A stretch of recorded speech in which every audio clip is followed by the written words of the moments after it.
Welcome again, students. Today we will discuss about chapter 2 history, how the company established power from trade to territory.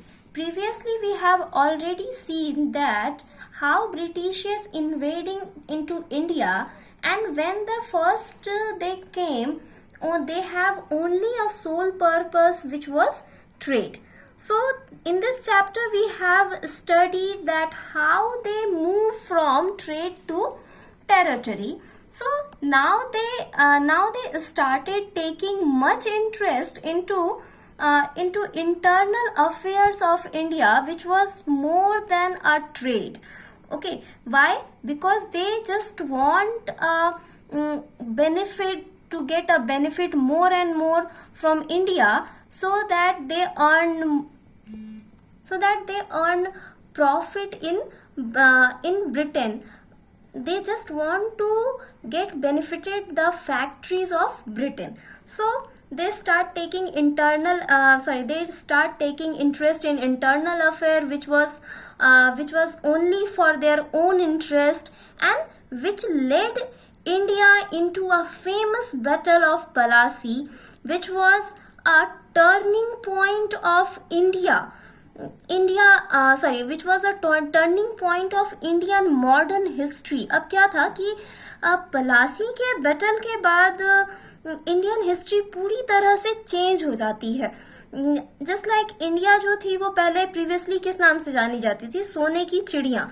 और इसके बाद क्या होता है, धीरे धीरे इंडिया का जो रिसोर्स है वो एग्जॉस्ट होता चला जाता है, और हम धीरे धीरे एक अंधकार के युग की ओर बढ़ते चले जाते हैं. तो अब ये ऐसा हुआ क्यों? how the Britishers get more success after the battle of Plassey.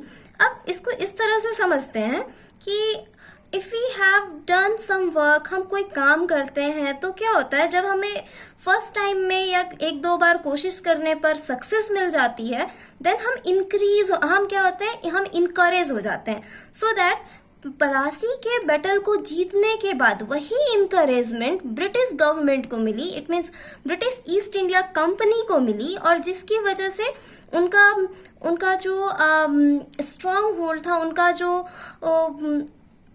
उनका जो लालच था इंडिया में, वो बढ़ता चला गया, और धीरे धीरे इंडिया का हर एक हिस्सा ब्रिटिश ईस्ट इंडिया कंपनी का पार्ट बन गया. So that let's see about Battle of Plassey.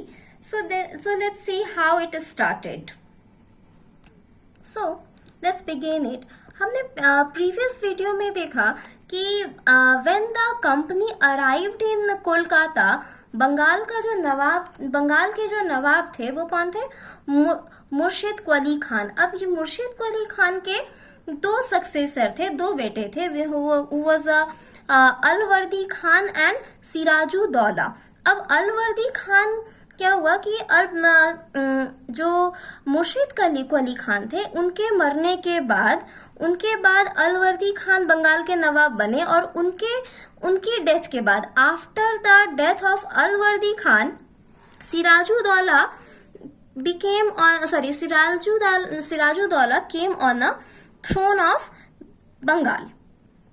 और यहीं से शुरुआत होती है इस famous battle, which was the battle of Plassey, जो कि इंडियन हिस्ट्री का एक टर्निंग पॉइंट, बहुत ही इंपॉर्टेंट हिस्सा रहा है. सो let's see, in 1756, after the death of Alwardi Khan, Sirajuddaulah was crowned the Nawab of Bengal. Alivardi Khan के डेथ के बाद सिराजुद्दौला को बंगाल का नवाब डिक्लेयर कर दिया जाता है. द कंपनी, अब क्या था कि जैसे ही नवाब चेंज होते थे तो कंपनी कोशिश करती थी कि आने वाले या जो नए नवाब है उनसे किस तरह कंपनी को ज्यादा से ज्यादा बेनिफिट हो सके. So the company try to help one Sirajuddaula rivals to became the nawab. Company चाहती थी कि सिराजुद्दौला के जो राइवल्स हैं, जो उसके कंपेटिटर्स हैं, उनके साथ वो क्या करे, उनको टैकल करने में, उनको हराने में, डिफीट करने में कंपनी सिराजुद्दौला की मदद करे, जिसके बदले में सिराजुद्दौला जो है वो कंपनी का एक पपेट की तरह काम करे। यानी कंपनी को नवाब नहीं चाहिए था, उसे क्या चाहिए था, एक पपेट चाहिए था, एक कठपुतली चाहिए था, जिसको वो अपने अकॉर्डिंगली, अपने कन्वीनियंस के अकॉर्डिंगली हैंडल कर सके, so that the ruler would give it trade concessions and other right, so that उनको क्या मिल सके, ट्रेडिंग में ज्यादा से ज्यादा छूट मिल सके, टैक्स ना देना पड़े, ज्यादा से ज्यादा वो पॉलिटिकल राइट्स को यूज कर सके। लेकिन ऐसा हो नहीं पाया अनफॉर्चुनेटली। अब क्या था, क्यों नहीं हो पाया, क्योंकि सिराजुद्दौला जो थे वो एक स्ट्रिक्ट रूलर थे। उन्होंने क्लियरली ब्रिटिशर्स को मना कर दिया। सो देखो, Sirajuddaula who asked the company not to meddle in a political affair, उन्होंने क्लियरली कंपनी को ये मेंशन किया कि ब्रिटिशर्स को यहाँ सिर्फ व्यापार करने की परमिशन है, किसी भी तरह की पॉलिटिकल अफेयर में इंटरफेयर करने की परमिशन नहीं है। And company should have to stop further fortification, company जो कोलकाता में अपना किलेबंदी कर रही थी उसे वो भी बंद करना होगा, और एंड पे रेवेन्यू, यानी बाकी ट्रेडर्स की तरह कंपनी को भी रेवेन्यू या टैक्स पे करना होगा।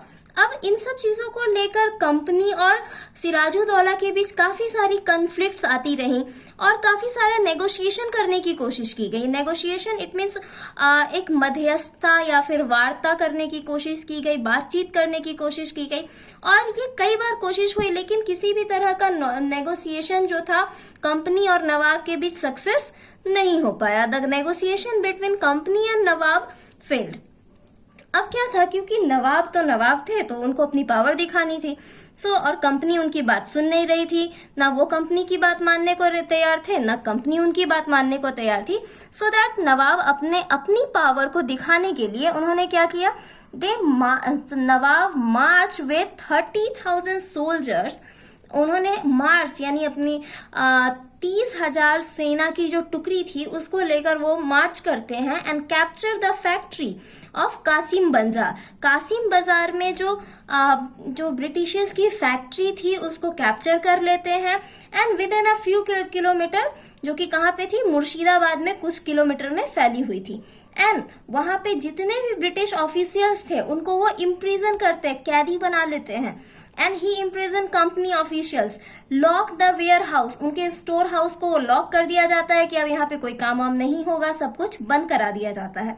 And block the English ships, और जितनी भी वहां उनकी ट्रेडिंग शिप्स थी उन सबको भी ब्लॉक कर दिया जाता है, रोक लिया जाता है कि अब कोई शिप जो है ब्रिटेन की तरफ नहीं जाएगी या ब्रिटेन से कोई शिप नहीं आएगी।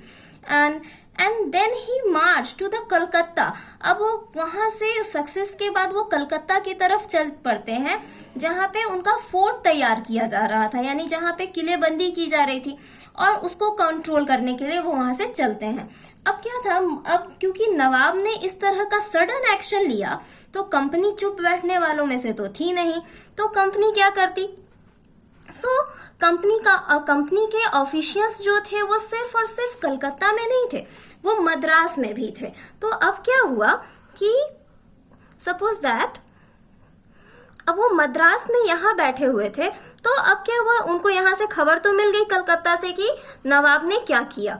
अब यहाँ से वो सेना की एक टुकड़ी को नेवल रास्ते यानी समुद्र के रास्ते कहाँ भेजते हैं, कलकत्ता में भेजते हैं।